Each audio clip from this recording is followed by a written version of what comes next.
Protest नहीं करने का?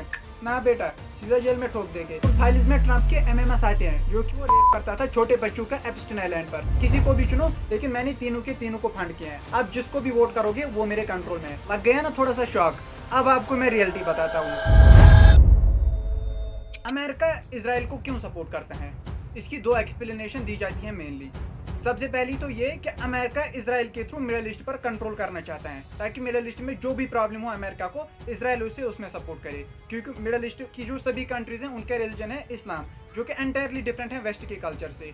तो अमेरिका को एक स्ट्रेटेजिक एलाई चाहिए था जिस पर अमेरिका हमेशा भरोसा कर सके। भले ही आज सऊदी और अमेरिका के बीच कितनी भी क्लोज रिलेशन ना हो, लेकिन सऊदी के सभी लोग आज भी अमेरिका को ट्रस्ट नहीं करते, आज भी उनसे नफरत करते हैं। तो इसके बदले उसे अपने जैसे एलाई चाहिए था, और वो उसे इसराइल है। जो भी दिक्कत हो मिडिल ईस्ट में, इसराइल अमेरिका के लिए वहां पे खड़ा हो जाता है, और उसके बदले अमेरिका बिलियंस ऑफ डॉलर्स का एड देता है इसराइल को।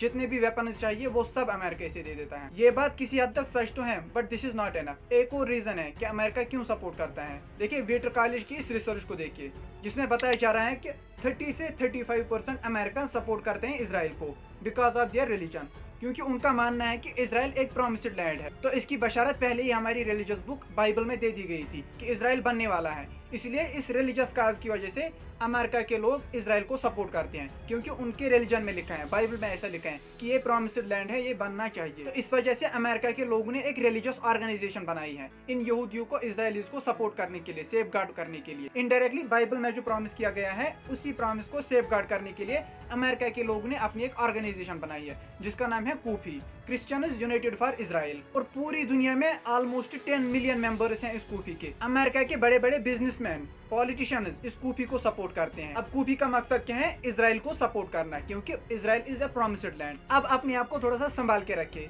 क्योंकि मैं जो अगली बात बोलने वाला हूँ उससे आपको थोड़ा सा शॉक तो लगेगा। वो ये है कि कूफी का ही दूसरा नाम जायनिज्म है। कूफी जो लोग हैं उन्हीं को जायनिस्ट्स कहते हैं। लग गया ना थोड़ा सा शॉक? अब आपको मैं रियलिटी बताता हूँ कि असल में गेम चल क्या रहा है। जायनिज्म एक मूवमेंट है जिसका मकसद है दुनिया भर के ज्यूज को सेफ गार्ड करना, उन्हें कोई लैंड दे देना। इन्होंने ही यहूदियों को इसराइल बना के दिया था, जायनिस्ट्स ने। लेकिन ना ये कट्टर यहूदी होते हैं, ना ही क्रिश्चियंस होते हैं। ये अपने आप को बोलते तो यहूदी हैं, लेकिन यहूदी होते नहीं है। इनफैक्ट कुछ क्रिश्चियंस भी अपने आप को जायनिस्ट्स कहते हैं। तो जुडाइज्म, क्रिश्चियनिटी दो अलग अलग रिलीजन है, और जायनिज्म एक मूवमेंट है, ये कोई रिलीजन नहीं है। इस बात को आप हमेशा ध्यान में रखना कि Zionism is not a religion, it is just a movement. Anyways, जो भी हैं, अब हम ये डिस्कस करते हैं कि ज़ायनिस्ट्स अमेरिका को कंट्रोल कैसे करते हैं। पहली बात तो आपको ये याद रखनी है कि ज़ायनिस्ट्स दुनिया के सबसे पावरफुल और सबसे अमीर लोग हैं, क्योंकि ज़ायनिस्ट मूवमेंट जो स्टार्ट हुई थी वो स्टार्ट ही बैंकर्स ने की थी, जो लोन देते हैं दुनिया को, उन लोगों ने स्टार्ट की थी। तो ये दुनिया के सबसे पावरफुल लोग हैं।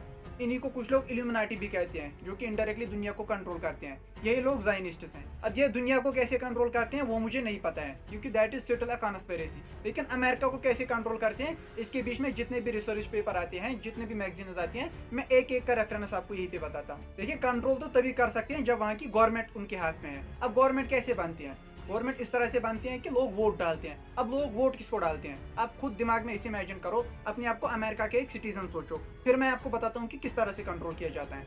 अब आप वोट किसको दोगे? आप उसको दोगे जो कि अच्छा काम करेगा। आपको कैसे पता चलेगा कि अच्छा काम कौन करता है? जो कि आपको मीडिया दिखाएगा। अब अगर मैं ये बताऊं कि कोई आदमी पूरे मीडिया को ही कंट्रोल करता है, तो वो जो चाहे आपको वही दिखा सकता है। तो ये बात बिल्कुल सही है कि ज़ायनिस्ट्स अमेरिका को मीडिया को ही पहले कंट्रोल करते हैं। तो लोग की जो चॉइसेस बनती हैं वो इसी हिसाब से बनती हैं कि उन्हें मीडिया में क्या दिखाया जाता है।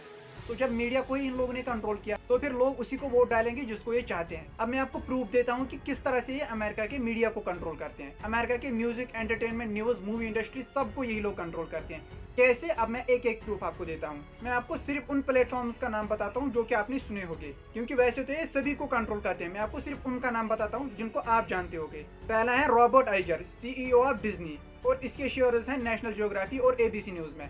Disney, ABC news and national geography. CNN news, उसकी न्यूज तो सुनी ही होगी। उसका फार्मर प्रेसिडेंट कौन है? Zionist Jeff Zucker. News Corp और फॉक्स न्यूज, ये दोनों न्यूज चैनल आपने देखी होगी। इनका ओनर कौन है? Zionist Robert Murdoch. Arthur Salzberg, chairman of the New York Times, definitely उसकी न्यूज भी कहीं सुनी होगी। Founder of Netflix, Mark Randolph, वो भी यहूदी हैं। ये मैं सिर्फ उन यहूदियों की बात करता हूँ जो कि इसराइल को सपोर्ट करते हैं, या सो कॉल्ड ज़ायनिस्ट्स। बाकी जो यहूदी हैं या जिनका नाम आपने नहीं सुना होगा, वो मैं नहीं डिस्कस करता हूँ। इसके अलावा मेटा कंपनी के ओनर मार्क ज़करबर्ग, भाई सब लोग जानते हैं, वो भी इसराइल को सपोर्ट करते हैं, वो भी यहूदी हैं। मेटा में क्या क्या आते हैं? फेसबुक, इंस्टाग्राम, व्हाट्सएप, तीनों मेटा में ही आते हैं। अब इससे भी कट्टर ज़ायनिस्ट के नाम बताता हूँ, वो ज़ायनिस्ट जो कि वहाँ की पॉलिटिक्स में है, वहाँ के पावर में है। सबसे पहला है डव इमाम, कमला हारिस का हस्बैंड। कमला हारिस कौन है? आपने सुना था जिस टाइम पर जब लास्ट ईयर इलेक्शन हो रही थी अमेरिका में, वहाँ पर दो कैंडिडेट थे, एक था डोनाल्ड ट्रंप और दूसरा थी कमला हैरिस, जो कि अपोजिट में थी। तो कमला हैरिस का हस्बैंड कौन है? ज़ायनिस्ट। जॉर्ज सैप्रियो, वो कौन है? गवर्नर ऑफ पेनिनसिल्वेनिया, अमेरिका की स्टेट का गवर्नर है, वो भी ज़ायनिस्ट है। अमेरिका का secretary of state bill Clinton, वो भी ज़ायनिस्ट है। हिंदुस्तान टाइम्स के इस आर्टिकल को देखो, जो कि क्लियरली कहता है कि फेसबुक के एम्प्लॉयज खुद कंप्लेन करते हैं कि जब भी पैलेस्टाइन के सपोर्ट में कोई वॉइस उठती है, कोई पोस्ट आता है, फेसबुक इसे सेंसर कर देता है। हालांकि जेनोसाइड तो इजराइल करता है, सेंसर तो उसे करना चाहिए था। किसको करते हैं? पैलेस्टाइन को। अगर आपको याद होगा कि लास्ट ईयर एलन मस्क, उसने एक ट्वीट किया था पैलेस्टाइन के सपोर्ट में कि देखो वहाँ पे आम बच्चे मर रहे हैं, उनको तो नहीं मारा जाना चाहिए। चलो आपका इजराइल का वार है हमास के खिलाफ, उनको आप मारो, लेकिन बच्चों को मत मारो।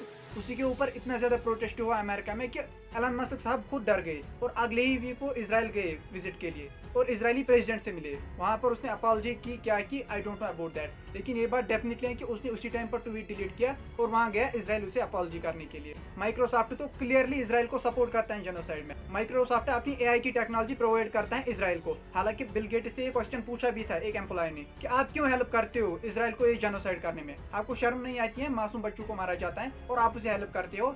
फिर आप खुद देखो उसके साथ क्या किया गया।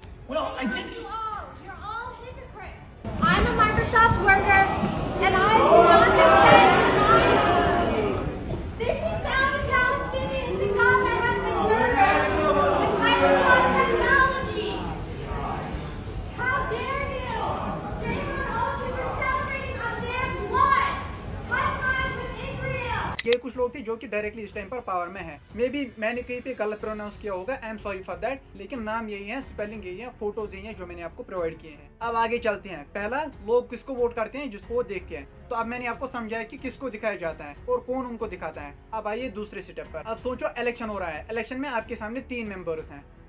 अब तीनों में से किसी एक को ही वोट दोगे डेफिनेटली, लेकिन अब ऐसा इमेजिन करो तीनों के तीनों लीडर्स करप्ट हैं। किसी को भी चुनो, लेकिन मैंने तीनों के तीनों को फंड किया है। अब जिसको भी वोट करोगे वो मेरे कंट्रोल में है। क्यों? क्योंकि मैंने उसे फंड किया है। और ये मैं कौन हूँ? ये है ज़ायनिस्ट। ज़ायनिस्ट ने इन तीनों पॉलिटिशियंस को पहले ही कंट्रोल कर रखा होता है अपनी लॉबिंग के थ्रू।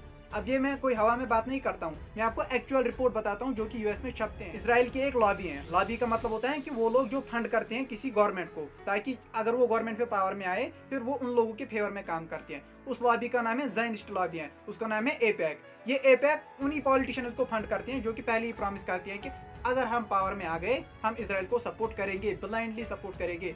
और एपैक अमेरिका के लगभग सभी पॉलिटिशियंस को सपोर्ट करते हैं, उनको फंड करता है।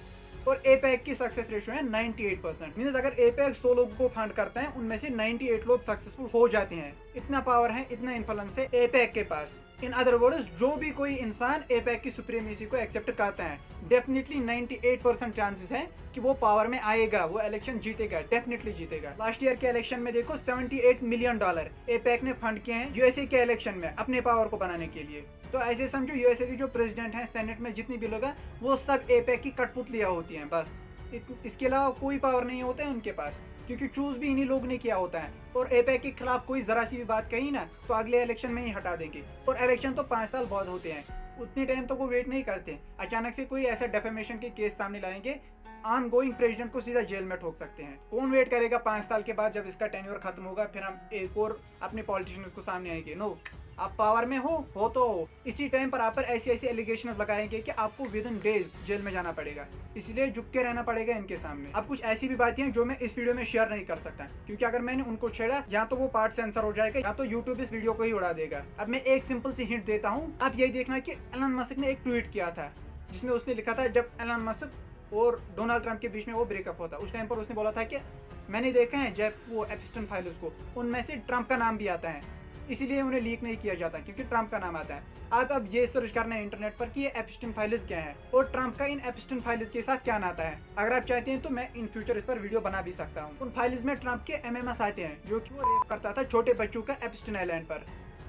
वो पूरी फुटेज है इनके पास, इसलिए ट्रंप मजबूर है। उसकी डेस्परेशन देखो, पहले ईरान को धमका होगा कि जंग मत करना है, ईरान ने किया, फिर बोला मैं हमला करूंगा, ईरान फिर भी नहीं डरा, फिर बोला 2 वीक्स के बाद। फिर जब इसराइल ने उस पर भी प्रेशर डाला तो 2 वीक्स तो छोड़ो, ईरान पर दूसरे दिन ही अटैक किया। उसके बाद ट्वीट किया कि बस अब जंग खत्म हो गई। कितने ट्वीट करते हैं दिन में? 5-5 6-6 ट्वीट करते हैं कि इसराइल अब बस मेहरबानी के लिए अब तो रुक जाओ, अब उन पायलट्स को मत भेजना, अब वो बम मत फेंकना, बस अब सीज फायर हो गया। लेकिन सीज फायर होने के 2 दिन बाद भी अभी तक देखो बमबारी हो रही है वहां पर। अब क्या कहते हैं कि प्लीज सीज फायर करो, लेकिन उसके बाद भी जब इसराइल नहीं मार रहा है, क्यों? अब ट्रंप की फ्रस्ट्रेशन देखो, देखो क्या बोल रहा है। We basically have two countries that have been fighting so long and so hard that they don't know what the they're doing. Do you understand that?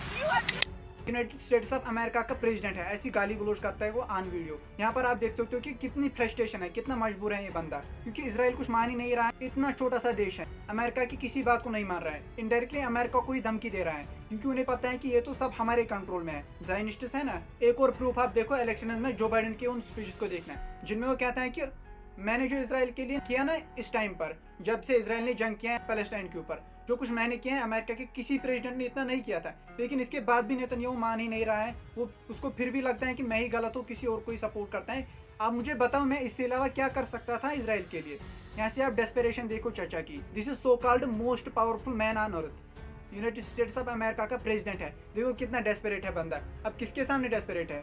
ज़ायनिस्ट्स के सामने। इसके अलावा अमेरिका के एजुकेशन सिस्टम को भी यही कंट्रोल करते हैं। आपको याद होगा कि लास्ट ईयर वो प्रोटेस्ट उठ रहे थे अमेरिका की यूनिवर्सिटीज़ में कि देखो गाजा में जो जेनोसाइड हो रहा है उसको रोको, जल्दी से रोको। अमेरिका के स्टूडेंट्स वहाँ पर प्रोटेस्ट कर रहे हैं। कहाँ है वो? आज कोई स्टूडेंट प्रोटेस्ट करता है पैलेस्टाइन की सपोर्ट में? नहीं करता है। वो सब कहाँ गायब हो गए? अगर आपके पास जरा सी भी अकल है तो सोचो, अमेरिका जैसी फ्री कंट्री में आज वो प्रोटेस्ट क्यों नहीं चल रहे हैं? कहाँ है वो लोग? अमेरिका तो अपने आपको कहता है कि फ्री वर्ल्ड का बाप हूँ मैं, यहाँ पर कुछ भी आप कह सकते हैं, फुल फ्रीडम ऑफ स्पीच है, लिबरेशन है, लिबर्टी है, इक्वलिटी है, जो बोलो बोल सकते हो। अब कहाँ है वो फ्रीडम ऑफ स्पीच? कहाँ गए वो स्टूडेंट जो प्रोटेस्ट कर रहे थे? बाहर की कंट्रीज के जो स्टूडेंट्स अमेरिका में पढ़ रहे थे उन सबको डिपोर्ट कर दिया गया। भाई यहाँ पे प्रोटेस्ट नहीं, निकल जाओ अपनी कंट्रीज में। और अपनी कंट्री में जो प्रोटेस्ट वहाँ के अमेरिका के स्टूडेंट कर रहे थे उनको बोला गया ये तो चाइना के, ये तो रशिया के एजेंट्स हैं, अमेरिका को डिस्टेबलाइज करना चाहते हैं। कहाँ गई तुम्हारा फ्रीडम ऑफ स्पीच? कहाँ गई तुम्हारी लिबरेशन? ये सब ज़ायनिस्ट के कंट्रोल में है। भाई आप LGBT के लिए प्रोटेस्ट करो, ठीक है। आप गरीबी के लिए, साउथ अफ्रीका के लिए प्रोटेस्ट करो, ठीक है। अमेरिका के इंटरेस्ट के लिए प्रोटेस्ट करो, ठीक है। फेमिनिज्म के लिए प्रोटेस्ट करो, ठीक है। लेकिन इसराइल के खिलाफ प्रोटेस्ट नहीं करने का ना बेटा, सीधा जेल में ठोक देंगे। 5 से 6 बार यूनाइटेड नेशन में इसराइल के खिलाफ रेजोल्यूशन आया है कि इसराइल ने टेरर फैलाया है, जेनोसाइड किया है, सीज फायर हो जाना चाहिए वहाँ पे। लेकिन हर बार अमेरिका उसे वीटो कर देता है कि नहीं नहीं सीज फायर तो नहीं हो जाना चाहिए। अमेरिका के अपनी कॉन्स्टिट्यूशन की जो बातें हैं वो वहाँ पे खुद वायलेट कर रहा है। क्यों? मजबूरी है उसकी, ज़ायनिस्ट्स के सामने झुकना पड़ता है उन्हें। अब इन ज़ायनिस्ट्स के पास कितना ज्यादा पैसा है ये आप सोच भी नहीं सकते। दुनिया की सभी कंट्री डेबिट में है। पाकिस्तान को हम भिखारी कह रहे हैं, वो भी डेबिट में है। इंडिया खुद भी डेबिट में है। आपको क्या लगता है ये लोन कौन दे रहा है? चाइना या रशिया? वो तो खुद लोन में है। अमेरिका दे रहा है, वो तो खुद सबसे ज्यादा डेबिट तो अमेरिका पर ही है। $33 ट्रिलियन सिर्फ अकेला अमेरिका का कर्जा है। और पूरी दुनिया का अगर मिलाया जाए तो $315 ट्रिलियन पूरी दुनिया का कर्जा है। दुनिया की सभी गवर्नमेंट कर्जे में डूबी हैं इस टाइम पर। लेकिन जरा अपने दिमाग से सोचो ये कर्जा कौन दे रहा है? जब पूरी दुनिया कर्जे में है तो दे कौन रहा है? आप खुद गूगल पे सर्च करो कि कौन दे रहा है। अपने कंट्री के लोग भी होते हैं, उनका पैसा भी गवर्नमेंट के पास कर्जा होता है। लेकिन मैक्सिमम कर्जा कौन देता है दुनिया को? कौन? इंस्टीट्यूशंस देते हैं। और उन इंस्टीट्यूशंस को कौन खुद कर्जा देता है? उन्हें कौन कंट्रोल करता है? आपको पता चलेगा कितना पैसा है इनके पास। ह्यूमन राइट्स कमीशन ने तो नेतन्याहू को टेररिस्ट डिक्लेयर किया है, बोला ये तो वार क्रिमिनल है, उसके खिलाफ अरेस्ट वारंट निकला है। मीन्स ह्यूमन राइट्स कमीशन वाले इसे जहाँ भी पकड़ेंगे इसे सीधा जेल में डालना पड़ेगा। लेकिन कहीं पे किसी ने जेल में डाला? नहीं डाला। अच्छे से वो पूरी दुनिया में घूम रहा है क्योंकि पीछे बैक है ना उसे अमेरिका का। लेकिन अब सवाल यह है कि यहूदी तो पिछले 2000 सालों से दुनिया में मार खा रहे हैं। जहाँ ये जाते थे वहाँ से इन्हें दफा किया जाता था कि देखो ये लोग दुनिया में सबसे बड़ी प्रॉब्लम क्रिएट करते हैं। इन लोगों ने जीसस को क्रूसिफाई किया है। लेकिन अब सवाल यह है कि अगर इन्होंने ऐसे जीरो से स्टार्ट किया तो आज कैसे ये पूरी दुनिया के बाप बने बैठे। इस पर हम एक पूरी सीरीज बनाने वाले हैं, आप इसको प्लेलिस्ट में चेकआउट करना और लिंक आपको डिस्क्रिप्शन में भी मिलेगी। ये इस सीरीज का पार्ट 2 था। पार्ट 1 को देखने के लिए आप यहाँ पर क्लिक कर सकते हैं। See you in the next video, तब तक के लिए हैव अ नाइस डे।